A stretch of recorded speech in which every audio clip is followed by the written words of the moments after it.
Shalom Bapak Ibu, masih di 5 menit penuh harapan.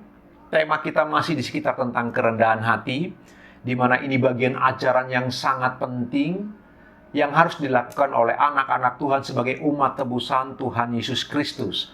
Nah Bapak Ibu yang dikasih Tuhan, selanjutnya apa ciri dari kerendahan hati? Orang yang rendah hati adalah orang yang terus-menerus menyangkal diri dan tidak menyombongkan diri.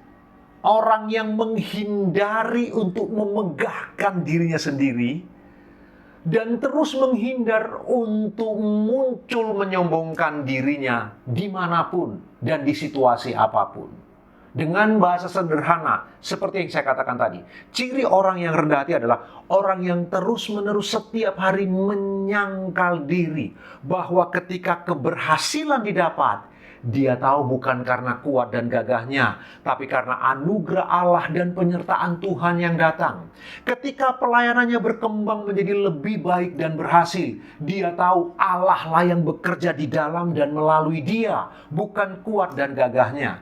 Ketika hal-hal yang baik terjadi di dalam dirinya, dia tahu itu semata-mata bukan karena dia pantas mendapatkannya, tetapi hanya karena Allah yang maha baik itu bermurah hati kepadanya. Bahkan ketika orang itu kemudian menyadari ada karakter-karakter ilahi yang muncul dalam dirinya, buah roh menguasai kehidupannya, dia pun tahu bahwa itu adalah karya roh melalui dia, bukan karena usaha dan kerja kerasnya saja, tetapi oleh karena Allah Roh Kudus yang bekerja di dalam diri dia. Dengan bahasa lain, sekali lagi Bapak Ibu, apa itu orang yang rendah hati?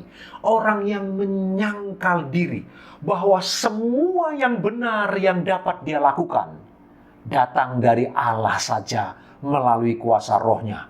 Bahwa semua yang mulia dan dikagumi orang yang dihasilkan dari buah karya tangannya, itu hanyalah anugerah Allah dan kemenangan Allah melalui diri orang tersebut. Setiap kali orang itu menyangkal dirinya begitu rupa, dialah orang-orang yang rendah hati, Bapak Ibu. Sebaliknya, mereka yang menganggap bahwa semua keberhasilan oleh karena usaha dan kerja kerasnya, oleh karena dia orang yang begitu saleh dan begitu sungguh-sungguh takut dan mentaati Allah, dan dengannya kemudian dia dianggap berhasil, sesungguhnya sebuah kesombongan ada di sana, Bapak Ibu yang dikasihi Tuhan. Karena itu Bapak Ibu, kita perlu memperhatikan bagian ini bersama-sama. Betapa pentingnya setiap saat kita terus-menerus melatih diri dan pikiran kita untuk menyangkal diri, Bapak Ibu. Tuhan Yesus mengatakan kalimat yang terkenal itu, barang siapa ingin menjadi pengikutku, dia harus menyangkal diri, mengikut salib, dan memikul salib dan mengikut aku. Tuhan Yesus berkata begitu. Jadi betapa pentingnya penyangkalan diri. Nah, perhatikan Tuhan Yesus, Bapak Ibu dikasihi Tuhan. Dia pernah berkata begini, Bapak Ibu. Kalau engkau menghujat Bapa, engkau diampuni. Kalau engkau menghujat anak manusia, engkau diampuni. Tapi kalau engkau menghujat Roh Kudus, tidak ada pengampunan bagimu karena engkau melakukan dosa kekal. Apa maksud Tuhan Yesus? Yesus sedang melakukan mujizat dengan kuasa Roh Kudus. Tetapi orang-orang Farisi ahli Taurat menganggap kuasa itu dari Beelzebul. Padahal Tuhan Yesus melakukannya oleh kuat kuasa Roh Kudus. Hari itu Yesus mau menyangkal bahwa mujizat yang dia lakukan bukan dari dirinya, tapi Roh Kudus bekerja di dalam diri dia. Jadi Tuhan Yesus adalah pribadi yang terus-menerus menyangkal diri, walau dia bisa melakukannya. Walau dia berhak melakukannya, karena dia tetaplah Tuhan 100% dan tidak pernah berhenti menjadi Tuhan. Bahkan ketika dia menjadi manusia. Bahkan ketika dia menjadi manusia yang mati di kayu salib, dia tidak pernah berhenti menjadi Tuhan. Tapi Kristus memilih untuk menyangkal diri dan mengatakan bahwa semua kuasa mujizat yang dia lakukan dilakukan oleh kuasa Roh Kudus. Lukas secara khusus menuliskan bagian itu.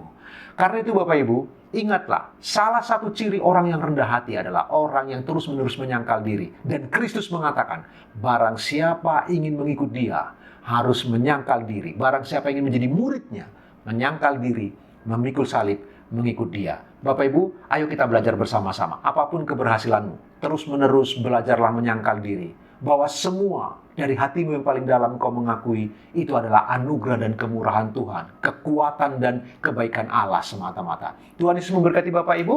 Selamat beraktivitas.